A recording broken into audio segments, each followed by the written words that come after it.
speak moron as well as you, but let me try. What the hell is supposed to do, you moron? It's a moron. That's not against the law. Gun! You fucking moron! Stuff like Batman. Because he is Batman, you moron. What are you, a fucking moron? You moron. Drop dead. Moron. Whoa! Up here, you morons. Stepping morons like yourself. Me down, you moron! Hey, moron! Games, I've never seen all the games, but the ones that I did, it looked alright. I think as well, we do this in general with any player. We just jump to a fucking major conclusion, like they're amazing or shite based on the first handful of games. But loads of players have like a bad year, or a bad 2 years, and then come good. That happens all the time. Like, see Havertz, right? I've seen a lot of stuff on Twitter about Havertz going to Arsenal and how it's a bad move from an Arsenal point of view. And I remember when I was in the draft chat talking about when you signed Havertz, and like, correct me if I'm wrong, but like, did he ever really get a proper run of games in like his natural? He always seemed to be playing as like a false nine up front. Yeah, which I don't think is his natural position. No, like, when he was at Liverpool, he had a striker in front of him. He was playing number 10 all the time, as you know. So if he's gone to Arsenal, he's not going to be displacing Gabriel Jesus. If providing he's fit, he'll be leading the line. So you might see the best of Havertz. It just might not have worked out as what people would have expected as him to have at Chelsea. I think maybe what they need to know is Arsenal are banking on getting Rice, obviously, because if they're selling Partey, they'll be wanting Rice and Odegaard maybe slightly more advanced, and then Havertz maybe at the peak of midfield three, then obviously with Jesus, Saka, Martinelli as the front three. There was somebody else they were looking at. They're not looking at that Lavia for Southampton as well. Arsenal. Everybody is, though. Everyone's after him. He'll go somewhere. That's the thing. Like, fucking, like, now that City's coming for Rice, they're just going to blow anybody out the water. He'll go there, and then Arsenal will be left with their second choice. It's just. I don't know, because obviously West Ham have got a fee in mind. I think that the only way that City, because City, you know, like, they didn't overpay. And I think the fee that what you consider there's a chance that West Ham want essentially a fee or a structure of a deal that's going to be worth more than what Real Madrid are paying for Bellingham. That I think you need Rice only to put, although he's got an agreement, but he might need to say, I want to go to Manchester City to West Ham in order to get that to go through. I might give them Phillips or something, not in an exchange because they didn't happen, but some sort of agreement that he goes for 40 million or something like that, and then obviously they're only paying 50 or 60 combined. At least we're talking about sport when we're going to watch a sport movie.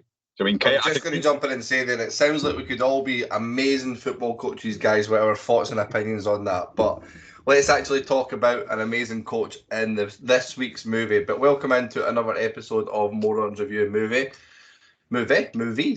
We are back to just the five of us for the first time in a few weeks. The dub shoot are sorely missed. It's been a whole week since we've actually spoken to you. I was chuckling away at last week's recording because there's the things that we try to pretend that we've got this professionalism about us, and we'll raise in the Skype call whilst we're doing this. For you that don't know, we aren't just amazingly timed for what we say. We do put our hands up in the chat. We're very nice and polite, but we tend to just tell people we've got our hands up, or we'll say, "Bunzy, your hands up. Do you want to talk?" We need to get better at having the little cues so that we can actually just carry on with the conversation. But this week we are in to talk about Coach Carter, which is controversy surrounds a high school basketball coach, Ken Carter, after he benches the entire team for breaking their academic contract with him. Remind me, who selected Coach Carter? Me. Always a great way to answer that. Sean. I'm saying me. It'd have been weirder if you said your own name. I know. Got to yourself in the third person. Zlatan Friel. I fucking hate Zlatan. He's a wanker. Of course today he's got confidence and he's outgoing. That's everything you hate in a person. And he refers him, and he talks about himself in the third person. That's no issues with somebody that's confident and outgoing, but don't be a wanker about it. I do love the story though when he went to the MLS. I don't even know how true this is, but I've heard it many a times. Mm-hmm. When he joined the MLS, and it was that LeBron James sent him a jersey, so he signed it and sent it back. Oh no, I thought you were going to say that. Do they know when he joined Daily Galaxy, did he not pay for like a billboard and said something like your No, welcome? no, it was a full page spread in like the LA Times or whatever it is, like welcome to Zlatan. Which he paid for himself. It's like that. Amazing. What a guy. I love it. I love it. Sean, well, listen up. You talk. You take it away. You talk first about your movie. So, Coach Carter, this was my unseen, but I've seen bits of it, funnily enough, but I've not seen the whole film. I mainly picked this because it kind of, like, for me, I get overwhelmed with all the serious fucking 3 hour long films that you guys pick all the time. So I thought to give me and my pal Craig a wee break, I'll pick a sport movie. And it's a sport that's very close to my heart. I was very good at basketball in school. I forgot about that. We should have had Dave on for this episode. So this has been on my list for quite a while. But I'm kind of confident that everybody here, I think, would have enjoyed it. I don't think there's a lot to dislike. It's a very simple story. Underperforming team full of students that could potentially take a wrong path in life are basically put in the straight and narrow by a strict coach, who then just basically turns up. I think they won 4 games in the season prior, and then he gets them on a 17-game winning streak. I think it lasted to be. I mean, that happens all the time, doesn't it? But I think his relationship with the players, you could see it. Like, as soon as he walked in the gym and he was calling names sir, like you that's not something that you would see really normally, like a coach calling his players sir. Like, and I quite like that because it is obviously like it is a respect thing. So he's shown respect and he demands respect back. So like I like that straight away. And then just the obviously you had a couple of the players, like I can't remember his name. What was the boy who had the cousin who was portrayed as about a gangster and got shot? Was it Cruz or something like that? Cruz, I think so, yeah. Aye, so like he was the first wee kind of weapon and all that. He's like, you can see that this boy's going to be trouble. He's going to try and straighten him out. He leaves he goes to punch him first and he leaves the gym and all that. So like I just like that kind of storyline. He's having to get these boys back on side, and he's got one boy whose mum comes to see him in the sports shop, and like you can tell he's getting a bit emotional about her talking about how she lost one of her sons and all that. I did find that a wee bit cheesy at certain bits. Like it kind of went a bit like high schooly for me.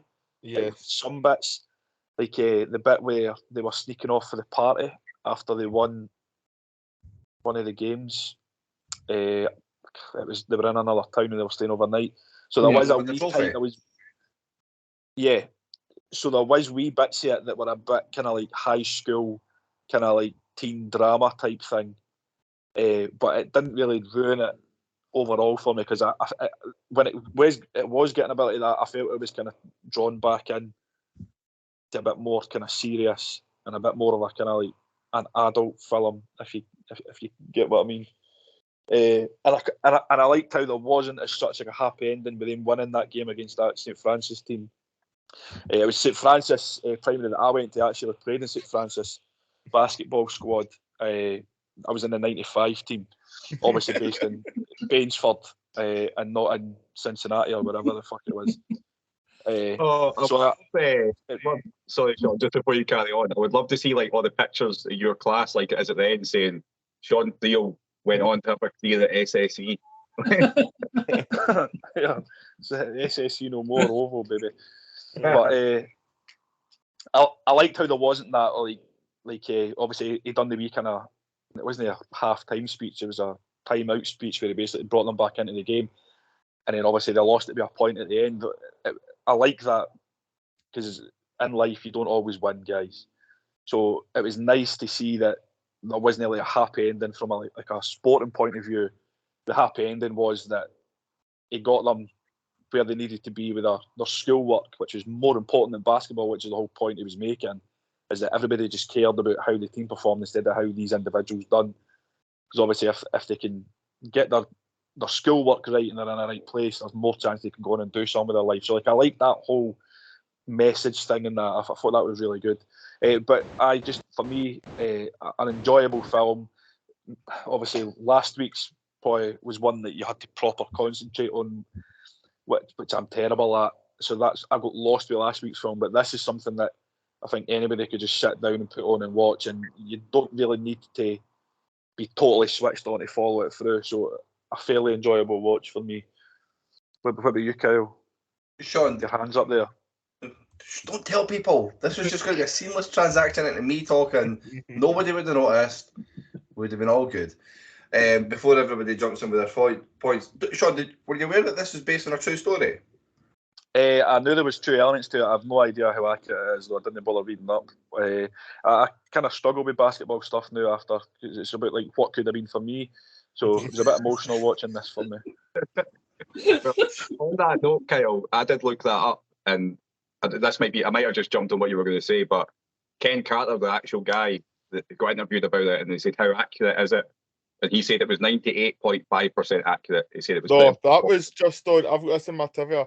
That is you just would Samuel L. Jackson's portrayal is 98.5% accurate, not the actual rest of the film. Just Samuel L. Jackson's portrayal.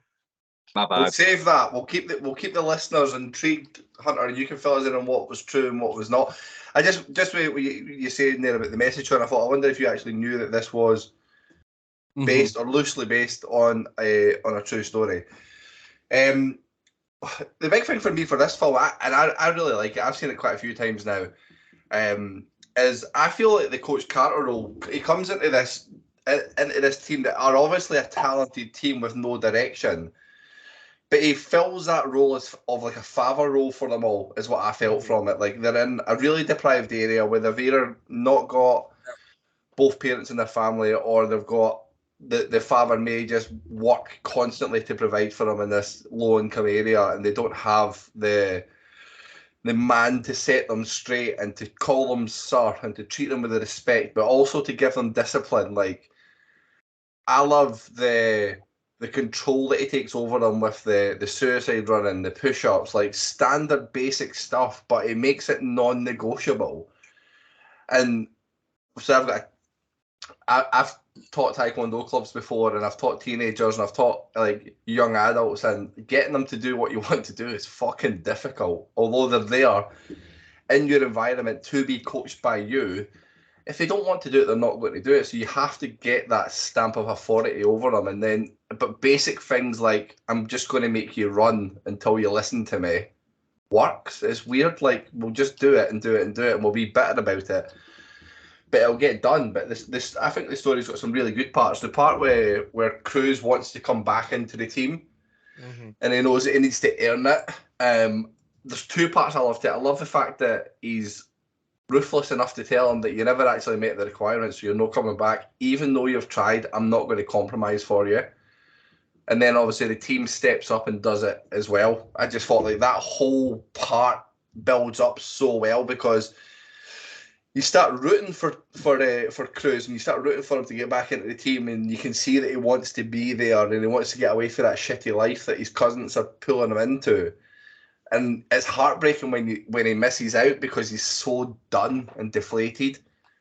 And then obviously you get that little moment where they're like, right, I'll do something for him. I'll do this. I'll do that. And yeah, that part's excellent. I think my person that I really enjoy the most watching this is Big Junior Battle. I think he's class. I think it's weird that I don't think the one that's really stupid. The best player, but he's thick as shit. All right, aye. I think the actor plays the role amazing. Like you do get the feeling that he's thick as fuck, but he's a really talented sportsman. And like you say, Sean, it does put that message in that he still has to do his education. So he defied that. And then what's the line that the teacher uses? It's like Junior Battle is like a solar eclipse. Hi. Like often. But when you do it, it's memorable. And I just felt like, again, that took Coach Carter a while to break that down, to get that player to become who he wants him to be, who ultimately then goes and has a successful life because of it. So yeah, no, only positive stuff to say about it. There's, I can see the part with the cheese. It is very American in some aspects. Like, you just wouldn't get away with that kind of stuff here. But No, nothing really negative overall to say about it. I just think it's a movie I've seen several times, so it's not like new or a surprise to me. Can watch it whenever. It's the kind of movie I'd stick on if I'm going on a train journey somewhere where I don't have to give it my full attention, but I can still enjoy it all the same. It's interesting you made the point about like how American it is, like, and I'm just going to say early on, I did enjoy this film. It's very, very easy to watch. Like Sean said, it's difficult to maybe not enjoy it, I would say. But the thing I found the most interesting, and it still blows my mind to this day, right?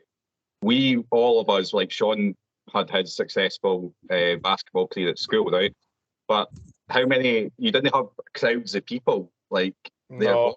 Like American high school sport fascinates me, man. It's so mental. Like it's No, fucking even insane. like college, like college football is like a big thing out there. Like stadiums sell at like 80,000. It's crazy. And again, it's because of the money involved. Like then a franchise will come and take the best player from said school, and then that then plows hundreds of millions over time back into these schools. That's how they've got these world-class facilities and they develop athletes. It's a crazy system, but again, it would never happen here. It's just the way there's just that much money out there that they. It's crazy that that whole it's just mental. Like I can't get my head around it. Like here, you're lucky if you get what you got, like the coaches, some passers by, a couple of parents, and probably the local nonce. Just if I've taken in a high school sports game here, that's about it. The Local Nonce is a good name. You could almost kind of compare it because obviously with your American sports like basketball, NFL, baseball, that kind of you've got like it's big franchises, like it's stuff that's known around the world. Even if you're not interested in it, everybody knows what MLB is, Major League Baseball, NFL, NBA. So like these college things, because obviously where they're going is they're picking these players from the college, the best players for their franchises. So these college games are almost like the championship or like League One, kind of League Two kind of thing, because like they don't seem to have that in America. You've just got a closed shop with all these franchises playing the same games every year, running up to this big, whether it's the playoffs or basketball, Super Bowl, Stanley Cup, whatever it is, or World Series. I've just named them all, but it's all just a closed shop until some rich guy comes to a town and says, I'm going to create a franchise here. And they just build one, founded in 2020, and all of a sudden they've got 50,000 people at their games every week. That blows my mind more than anything about American sports. Is it like I came across a video on Twitter about it was the Las Vegas Knights just won the Stanley Cup, and like my cousin's got a Canadian girlfriend, so she's got him into hockey. And like after the last game of the season, I was watching my mum and dad's dog. They were away for the weekend, so I said to him to come back, and we were up to like 6 in the morning. We were watching hockey. I think I sent Bunsey a picture. Honestly, it was fucking amazing. It was absolutely fucking amazing, right? But anyway, that's how I kind of was following the Las Vegas thing. And this fan, right, like was on his video on Twitter, and the guy goes, how long have you been a Knights fan? And he goes, oh, from the beginning. And he goes, oh, 2018. And he's like, yep. And I was like, what? It's just, that blows my fucking mind. Like, how can you just, like we've all got our own teams, right? And we would never change our own teams for any reason. Whether the payment of money again, right? That's a different story. But like, if I was to look at like, like we'll use Hunter and Kyle as an example, right? Two Man United fans, like because I don't support Man United, I don't understand how they support Man United. I don't understand how you could support Man United, but they'll look at me and other people and think, I don't understand how you support your team. Like, but Americans they'll change it. If they move from Ohio to Nebraska, they'll be from an Ohio, Ottawa, and they'll be a Nebraska nonce within a fucking Nebraska nonce. Like that's their team just because they've moved, which is it blows my mind. That's what blows my mind more than like the whole college aspect, because I just look at that like lower league football here. Aye. But, so I mean, what he was sorry, that saying, was really, really long-winded to get that point No. across. Sorry. what I would kind of say, the closest thing that what we've probably ever witnessed or seen something to in my lifetime that probably comes close is the whole Wimbledon becoming MK Dons. And basically they had to start, it was a completely new fan base that they had to start with because all the proper old Wimbledon fans stayed with the AFC Wimbledon. So because they were played that far away, nobody's like, oh, I'm going to go travel up to MK Dons and back, Milton Keynes, sorry, every week. I'm just going to stay in South London. I'm not going to do that round journey. But that's the thing. In America, when a team or a franchise moves, say, from Texas to fucking Washington State, fans are not going, oh, I'm staying with the Seahawks. I'm moving all the way up there. Like, you can, I mean, they just didn't do it.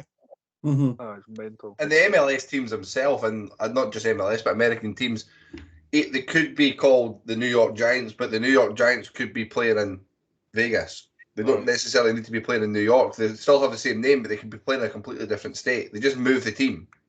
But they'll change the name. New York Red Bulls play in New Jersey. Like, that's one. Sorry, Daniel. No, I was just going to say it's happened. It's the LA Raiders as one of them, and they've moved like 3 different cities, and they just changed the city, and it's like the whatever Raiders that become. I can remember it was always when growing up. It was Oakland Raiders, eh? Like, everyone used to have an Oakland Raiders hat.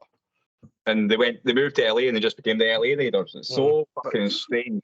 Like, but it's like America. Like, there's buildings in Stennismuir that are older than America, so like everything there's new. They've never had a chance to like build up these like loyalties like we've got here. But the point as well, like the college stuff I sort of get because it's so big time. But there's some of these high school, like 15, 16-year-old kids, they've got stadiums at the high schools. Like, and can you imagine here if Larbert High's football team got told like he's only playing a game until you get your grades up? There wouldn't be, imagine like a press conference at Larbert High. So, why you know what? And I'm playing Mr. Donaldson, you dick. Like, No dude's fucking bat an eyelid. I was just going to say there on the back of your loyalty comment, like, obviously you'll have sports fans in America, and again I'm kind of digressing a wee bit, but because you've got those like 4 main, they're massive in America, those four big sports. Like if you're living in, let's say Los Angeles, right? Are you like and let's say you like basketball, you like baseball, and you like American football. Are you as passionate about the Lakers as you are about whatever LA NFL team they've got? Like I can't imagine that either. Like being as passionate about like another like entity and another sport as I am about like the club I support in football. Like how do they have that same passion and drive and energy to actually do that? If you were into rugby and football, how you'd be able to just be into both of them to the same extent. I find that. But I think the difference is as well, America, the seasons for these sports all kind of, they try to run so you've got access to sport all year round. Like for the fact that you're playing American football outside over winter, but yet the fucking hockey's playing indoor when it's summer, like just make that make sense. The fact that Las Vegas, which is in the middle of a desert, even has an ice hockey team is fucking mind blowing. Yeah. And they're the fucking champs as well, which is crazy. Jump in here for those that are listening that don't really understand what we're talking about when it comes to the moving around. I was just reading a little bit about the Las Vegas Raiders, as they're currently known. They started off as the Oakland Raiders from, I don't know, from like the 60s, up until 1982, where they moved to Los Angeles and become the LA Raiders. They were there until 2017, when they then relocated to Las Vegas to become the Las Vegas Raiders. What a load of shite, honestly. It's just nonsense, like. But that is the equivalent of Celtic moving from Glasgow to Edinburgh to Inverness. Aye. Stupid. Yeah. It's so to be the Edinburgh Celtics, the Inverness Celtics. But it would then just be like, it would just be like fucking. I suppose. That's what I'm saying. You would lose you lose any sort of local. Yeah. I don't camaraderie around it, but I think you're right, Sean, that I think these guys do just care about everything about their city. Because I think Americans are just patriotic in general. Yeah. So, like, for example, like Philadelphia, the Eagles won the Super Bowl a few years ago, and the baseball team, I only know this because it all was sunny, right? But they did themed episodes about both when they won the World Series and when they won the Super Bowl, and they loved it just as much. Like, They just support the city. Like, it's weird. They would never support anyone but another city. Whereas here, Rangers and Celtic, they've probably got more fans outside Glasgow than they do inside Glasgow. Like, it's more a cultural thing than it is a patriotic thing. And they've always got one team per city. So they don't really have any internal sort of struggles. But the big thing here is that 2 teams for the same city, and you like to fight against your own, like the ones closest to you. In America, doesn't have that. They just like everything contained within one. I guess it sums up how they are. So all these sports are so insular. Like, it's called the World Series, and it's fucking just America. It's America, and you might have a team from Canada or Mexico. That's about it. Aye. To be fair to them, like, and the sports that I've watched, and like, I like watching the Super Bowl because it looks good. Like, it's like an event. Like, they put on a show. If you're a casual and you go to watch like the Super Bowl or the NBA playoffs, it's very presentable to just a casual viewer. It just looks good. Whereas and the Champions League finals getting more and more like that, with like fucking getting a singer in and stuff like that. It's getting very Americanized, which is fine. As like, I would hate to think they would ever bring in a fucking halftime show and all that, but that's a massive thing over there. Like, who's doing the halftime show and the Super Bowl and all that. But they definitely know how to put on a show. But just like the leagues, it's just a very closed shop. It's all like in state, as you said. Whereas like you'll have, because football's worldwide, you could have you've got fans of Man United fans in Nigeria, Kuwait, all over the place. You've got fucking fans you'll have fans of Oldham in Scotland somewhere. You have, like, do you know what I mean? It's just, no matter where, there'll be a fan of a football club somewhere around the world. I just wanted to jump in and share a story where you mentioned about the different sports and all that they've got in America, and I would love to go and experience one of them in America. Like, go to a World Super Bowl, World Series, that kind of thing. And I had one opportunity when I was in New York, and I've maybe told this story before. As we all know, my memory's not the best, so I've more than likely told this story, but you're going to have to bear with me for the next 3 minutes whilst I tell this. This is how you opened the podcast. You just tell us this at the start. It was still recording. But I went to New York with my good friend Burnsy, and while I was in New York, the New York, who I didn't know their names, they were playing the Lakers. No. Knicks. The Knicks were playing the Lakers when we were there in New York, and I wanted to get tickets to go to the game. And I wanted to go, and obviously didn't want to go myself. I had 2 of my friends there with me that had a bit too much to drink the night before and refused to get tickets to go to the actual game because they decided that rather than going to the NBA game at Madison Square Garden, that they would just spend over 24 hours in their hotel room recovering from their hangover on the 3 or 4 days that we were there in New York. I think you've added stuff to this. I'm sure you tried to go and get tickets and they were sold well. out. Okay, so on that particular day, I got up in the morning and I went across and I was lovely. I bought my good friend Craig a Subway to try and sober him up a little bit. You also made me eat jalapenos before I got the Subway. Top of jalapenos, you're not getting that to eat every one of them. A man in his like late 20s being force fed a tub of jalapenos just so he could eat his sandwich. It's like Cruz having to do his 2,500 push-ups. Like, I know. But you've got to learn your discipline, Burns. That was what it was like. Well, so on that day, I then gets out of the hotel room and I leave them. Lusted had convinced Burnsy that the Empire State Building was not worth going up because we had went up the Rockefeller Center the day before. So I left and went, because Lusty wanted to have some company in the hotel room. God knows what they two were up to.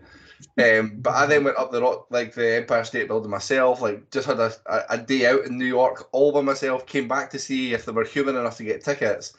And they were like, right, okay, let's go, let's see if you can get them, but we're not coming out to get them, you go get them yourself. So I then went to the office to try and get tickets to find out they'd sold out about 20 minutes before the time that I'd arrived. So, well, if you didn't go a day for yourself and got the tickets, you wouldn't have had that problem. You were telling me you wanted to come in. I was giving you the opportunity to still come because I wanted to go and experience this day. But no, my 2 friends decided that the inside the 4 walls in New York would be much better than actually experiencing culture. Well, that's if the Mayor of Stirling wants a day indoors, then the Mayor of Stirling can have a day indoors. That was the night after the Mayor of Stirlingshire was formed, actually. That was a good night. A good night. We'll just leave that at that. But Daniel, just before I will take us back onto the movie in a minute, but I was like the closest thing I've had to that experience, because I would love it, like the big Super Bowl thing, was I went to WrestleMania, and it's a different world, a big event over there. Like I went down early to the stadium, and there was pre-arranged like parties, like cookouts and all that in the car park, and like, but you're meant to have paid for a ticket for this thing. But I just fucking wandered in. There was free food and free booze everywhere. But they're very polite Americans, and I don't think they know how to deal with people. And you're meant to have a special band. There was one band for food and one band for alcohol. Obviously, I had nothing on. I just wandered in and started drinking the booze and that. And this wee guy came up. He was like, "Excuse me, sir, do you have a band?" I just went, "No." Like, all right. And then he went away and spoke to someone else. And I was just kidding. He was like, "Right, it's okay, you can stay." I was like, "All right, cool." Like didn't want any confrontation. It was so weird. But the whole thing is massive. That was at the New Jersey Jets American Football Stadium. Mm-hmm. So it's technically New Jersey. But it's so fucking huge. But to bring it back to the movie. I'm just going to quickly, Daniel, is that I think that's the thing about, in terms of the UK in general, how we're shocking at. Like, if you go to anything in the UK, there's never anything around it. It's a nightmare to get to and from. And I've only really been to things like in Germany mainly, but the transport they have out of places and how there's like fan zones and all that kind of stuff. And obviously you've said about they put stuff on actually to make it an event for you, whereas here it's like they're just desperate to get you into the stadium with as little time as possible and horseshoe it and didn't care how long it takes you to get home. Yeah. So that's definitely something that other countries really bad here.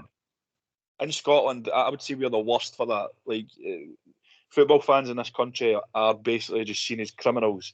Like, you can't drink in a train going to a game. You've got a rugby game the next day and they're all drinking in the streets and all that. Like, football fans in this country are just viewed in a totally different aspect.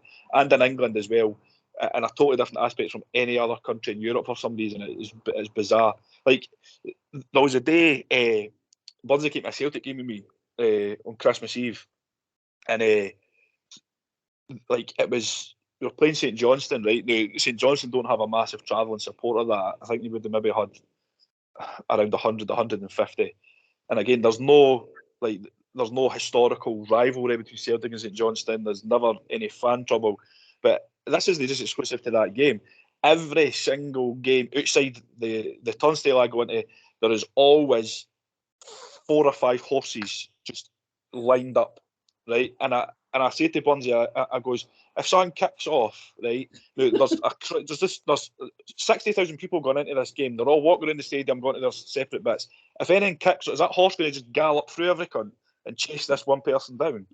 It's just so much overkill, and they actually make you feel like you're doing something wrong just by their presence there. And this country is just horrendous at the way that they treat football fans in general. Like the UK is, it is atrocious.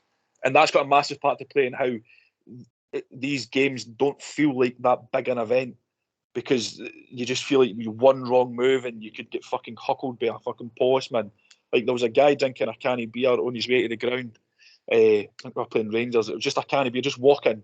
Wasn't singing anything, wasn't shouting anything, he was walking. And 3 of them ran over to him and huckled him. I'm like, it's a can of beer. The funniest thing about that whole story is that for people who maybe don't go to football or anything like that, you didn't once say that it was a horse with a policeman on it. Oh, sorry, it was police horses with policemen on it. Very well trained horses. I think the turnstiles they just got lost in the way back for Hamilton races. I think the turnstiles were the starting blocks for the races. But the poor guy trapped as the horse. The horse is putting handcuffs on him. Some poor boy in America. Just to bring you in there, had you seen this movie before? No, I hadn't seen it before. I had heard of it, obviously, so it was actually quite good that Sean picked it. I thought Samuel L. Jackson was class throughout it. Like, every time it was on screen, I was glued to it. I think I enjoyed most of it. I wouldn't say it's like one of my favourites that we've watched in terms of maybe even probably seen better sports movies. I thought that the amount of on-field action the probably had was just about right because it didn't seem to have that much of it. I don't like that in a sports movie. I don't want to see loads of basketball or loads of whatever it is, if it's rugby, football, anything. Like I watch sports, I don't need to see all the action. I want to see the background stuff and the story, which I thought was quite good. I think they didn't maybe go in depth as much as what I would have liked them to do about the players' lives because it was only just you just saw snippets of it, which didn't really get me. Like when you were saying about one of the other actors, is I didn't click on who that was at first, which is because obviously they didn't get enough maybe screen time on their own. The only other things is like you obviously mentioned about it being a true story. Is like for me is I wonder how, which obviously Hunt will come on to how true it is based on, because obviously you've got that this team's basically hopeless when he comes in, and then without getting any new players, it just makes them into this great team. Which obviously part of it, I did like how they sort of built the relationships with the players, and one of the things that I liked was how Cruz is like when his brother gets shot, how he goes to Samuel L. Jackson, even though they've had their problems, and he's the person he turns to, and he accepts him and takes him in and wants to care for him because he obviously does respect him, and you can see that in the way it's acted as well. So I think there wasn't any sort of poor actors at all in the film. I didn't think either. It felt as if you went on quite a bit of journey too, from the very start, and obviously how when Coach Carter comes in, the players are kind of looking at him and really dubious about what he's asking them to do because they're obviously probably just seen as, I'm going to play basketball, I'm going to be fine, this is what I love, I don't care about my grades, etc., all that kind of thing. And it obviously takes you on a complete journey with it turning out with the lockout, and then him, Coach Carter, basically going to leave, and the team refusing to play and going against basically what probably their family expected them to do as well, and realising that he's had that much an influence on them that they've realised themselves that there is more to life than just playing basketball. And I think some of the scenes where he goes in depth and talks about like what he sees happen to them in the future, and that was quite hard hitting for people maybe watching it that are in maybe have been in situations like that or grown up, and maybe that is the kind of lifestyle places that are living in where so no, I thought it was really good for that point of view. So it's only like sort of small issues I've really got, but overall I'd say it was enjoyable, and there wasn't really any, I don't think there was much like funny scenes at all in it. I didn't really think, like when I had the party scene and stuff, that didn't really, like, I don't know if that's where they were going with that in terms of trying to make it funny when they're getting caught and in the pool and all that kind of stuff. Like it was worth it in terms of it added to the story, and because obviously they're going back in the bus and things. But yeah, it was overall, I thought it was enjoyable. It's good. Was anyone in the movie Remember the Titans? Nope. No. So I'm sure that came out a year before or the same year as this. And it's very, very, very similar, except it focuses more on like racial issues in the local town. And it's Denzel Washington's doing the Coach Carter sort of part in it. And that's a slightly better, higher quality version of this. The one thing, it's a very enjoyable movie. But like Bunzy said, it's not going to be high up there for me because it doesn't have a lot of, it's not very high in quality, I wouldn't say. And the bit I noticed at the start is it's an MTV movie. And a lot of it is just like, there's a lot of music in it. The soundtrack's really good if you're into that sort of late 90s hip hop, which I quite like a lot of that stuff, but it was good. The soundtrack was good. But it is quite low end in terms of like the quality of the acting, I think. But it's not meant to be this amazing thing. But it is very nice, I think, to see Samuel L. Jackson in a lead part. Because how often Samuel Jackson's most often is like a side character or like a sort of bit part character. And he's always excellent at what he does, but I really enjoyed seeing him get to show more of a full range of being like the main guy. And he's the best thing about this film by a mile. Like I think Samuel L. Jackson's class in it. It's just, it is a wee bit cheesy. And the one thing I felt a wee bit shortchanged on was, so like you get wee hints early on, like when the group first go out to like the cafe or the diner or wherever they're going, and you first see Cruz going that he's dealing drugs for that guy, and you see him go get money out of that, right? And there's that bit of tension where there's a group of 3 guys staring at your main guys, your main characters. Then later on, there's like the confrontation in the street where Cruz shows them that he's got a gun, and shit's nearly going down. But the only guy that anything bad actually happens to is a guy off screen that you didn't care about. And I kind of wanted, and it sounds horrible, but I kind of wanted one of them to get shot, or one of them to end up in one of these horrible situations or get arrested or something, to kind of prove the point that Samuel L. Jackson is making throughout the whole movie. Whereas it kind of goes a wee bit too, everyone just falls in line and everything sort of goes a bit too nicely for me. When you said this, like, I don't remember who it was that said earlier when Cruz is coming back and obviously the team's sort of doing all the exercises for them and all that kind of stuff. It'd be like you say, it'd be interesting to see how they reacted after somebody going through sort of tougher times as well, instead of like you say, just being his brother. So obviously you can see briefly, and I think as well that when his reaction to his brother getting killed, obviously see at the time, but it's not extended throughout the film. It's kind of just forgotten about and left there, I would say, which doesn't even came to my mind until now, really, when you mentioned that. Aye, it just feels a little bit lacking in danger or consequence, whereas Samuel Jackson's battling home the danger and the consequences all the way through the film. And I just think it would have added an extra layer to it if there was, like, even the guy that gets his girlfriend pregnant, by the end, she's just like, oh, I got rid of the baby anyway, on you go, just go and fucking play basketball. Yeah.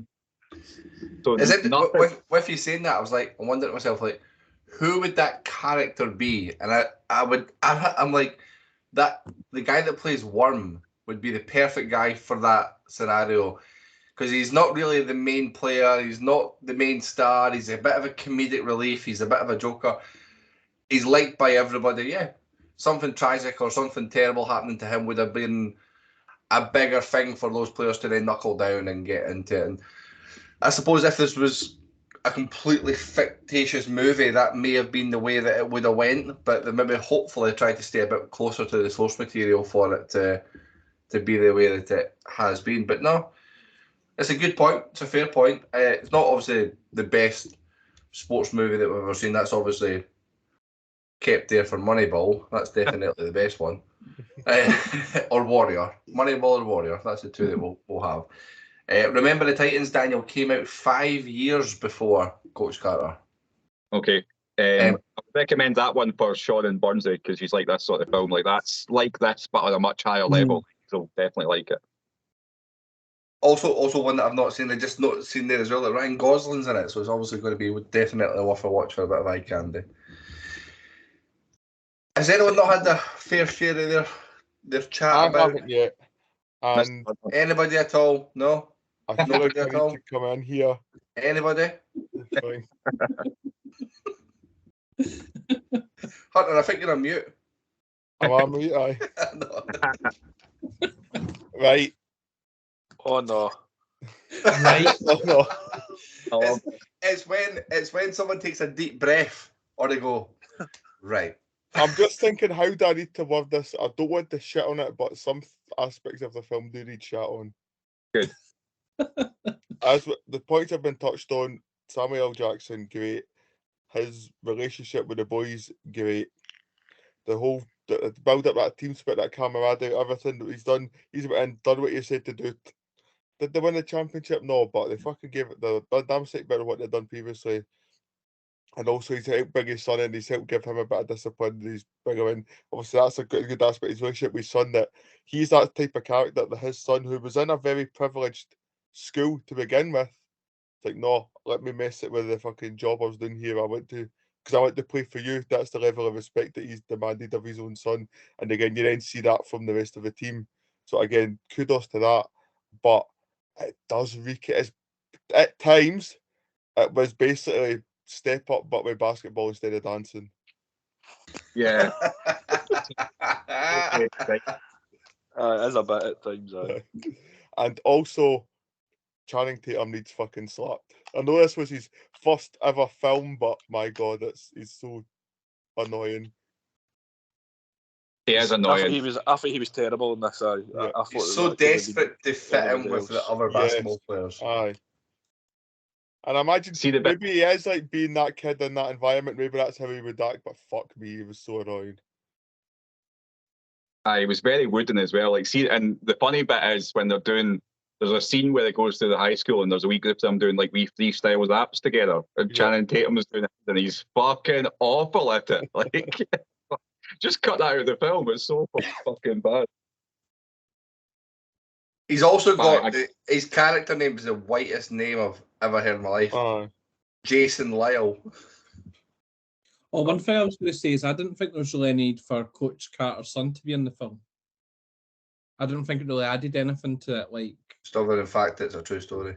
Would that not show though that you've got somebody who, what Kyle just said, is in a privileged position at a better school, a safer school by all means, but he still wants to go and slum it with his dad at this place that probably has, what's the right word, his character probably wouldn't initially fit in.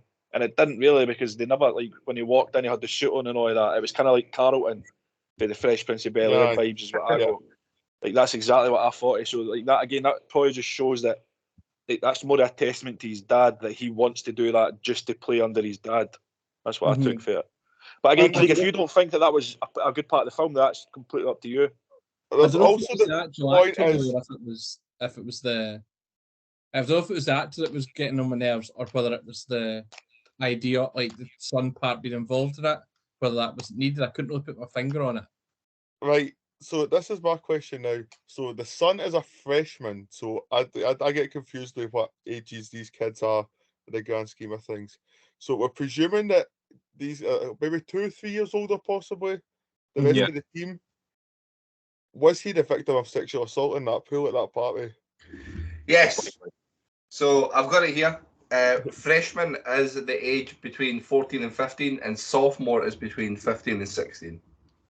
And senior 16 and 17 then is the next one. It's a bit strange, when you think about it.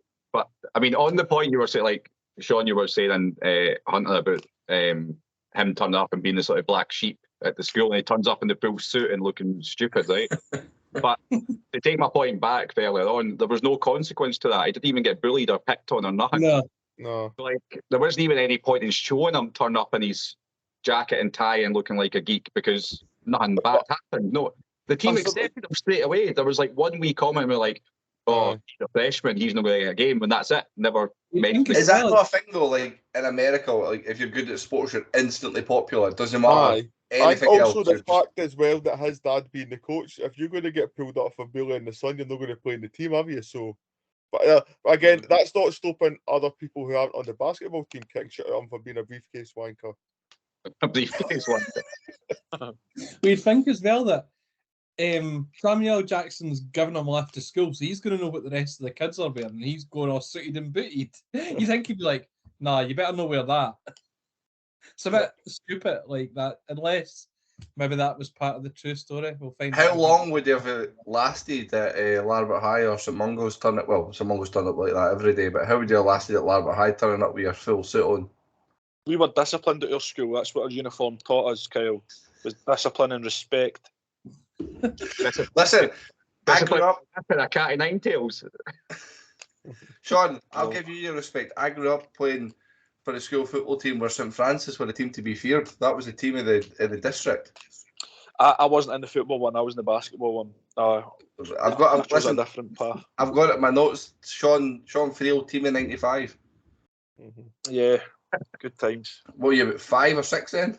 It's a Hall of Fame. 95. I've got a few Hall of Fame rings. There was definitely a lot of ring entering.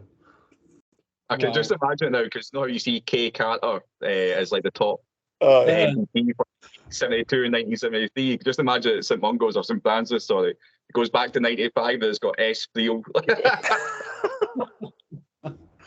Unfortunately, when the old St Mungo's got demolished, all the plaques they had to honour me, I didn't manage to go and get them in time. So there isn't actually any proof of what I'm saying. So you are just going to need to take my word for it.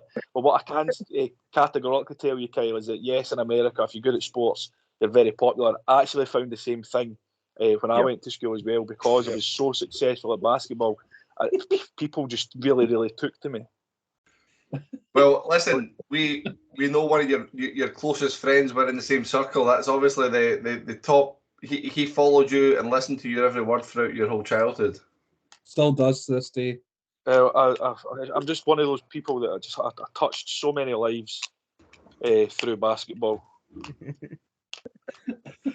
Cool. I think this may be a good time to go to some trivia. Right. But so my basketball career or the film? You will There's find probably been more research in your basketball career than there has the film. Right. So the only thing I've got there wasn't a lot. I found a lot of the trivia that I was researching was more to do with how they were shooting the games and how they played and how many hours the actors had to train to play. Boring shit. Nobody gives a fuck about it. Give us something. Give us who was they showering on set. All these types of shit, but no, none of that at all. Who was pumping on set? That's all I want to know. Yeah. But Who was again, pumping Shanty? the two bits that I have that I did think were interesting, one we've already touched on, was Ken Carter saying that Samuel L. Jackson's portrayal was 98.5% accurate. And the second one, which is a tie-in to a film that we've reviewed recently, the Safari Inn in Burbank was also featured in another Samuel L. Jackson film which we reviewed recently. Oh. True Romance. Yes. Ah. What a guess. That's the one, remember, where the hotel, I guess the one where James Gandolfini and would have the fight scene, it's in there, because that's if they'd have been up and Brad Pitt's like they're at the safari. But aye, that's cool, like. Same hotel. Happy day. Listen, we go full circle. Don't say the morons don't keep on track of what they're doing week in, week out. Let's get to scoring for the movie. I think we should come to our NBA All-Star first of all. Sean, let us know your thoughts and your score. I'm going to give this a very solid and respectable 3.75. Good score. Do you know what, Sean? I'm going to be not too far away from you, but a little bit lower. I'm going to come in at a 3.25. Fairly enjoyed myself. Craig? I'm going to give it a slightly higher than you, 3.5. Daniel? I think the Done to the Lions might be back here, because as much as I enjoyed this, I think we've got to hold like a quality standard. And I think in terms of quality, it wasn't very good. So I wasn't sure if it was a 3-pointer or a layup. So I was sort of in between. So a 2.5 for me. I love the terminology there. That's nice. Right, Dunter. Go on, slam dunk it, Hunter. Go on. 5. No, you'll get the number of points you get for a slam dunk, which is a 2.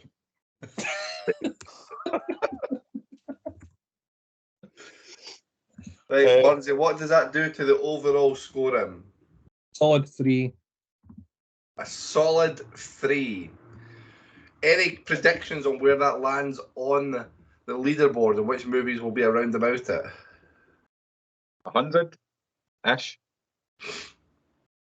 90s. No, that'll be about 160th. 160. If you think we've rated that many movies above a 3. No, I'm confused with last week's with that landing. Well, I'm going to tell you guys it is joint 94th alongside Heat. That'll get some stick when we do the top 200 that we've got Coach Carter the same as Heat. So it's slightly above Planet of the Apes, the original, Batman Begins, The Business, and Dead Poet Society. Jesus Christ. And it's just behind the best movie Disney ever made, Sean, Pirates of the Caribbean, Room, and District 9. Oh, it's too high. I want to go back and take my score down, but I won't. Let's leave that for special 200 when we'll actually get around to making some adjustments on there, and we'll eventually get No Country for Old Men out of that top 10 altogether, Bursey, won't we? Correct. No, Well, agenda. Spider-Man probably at it as well. We'll need to make a Platinum. pact that both of us put it down, Kyle, so that Daniel can't just shove it right back up. I'll be Shove shoving it right back up. is motto, Burnsy. What's that? I say shove it right back up is my motto. What about the film though?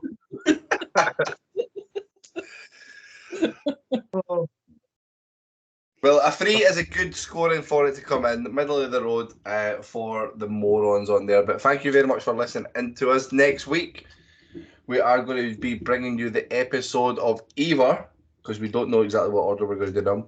We do wing this as we go.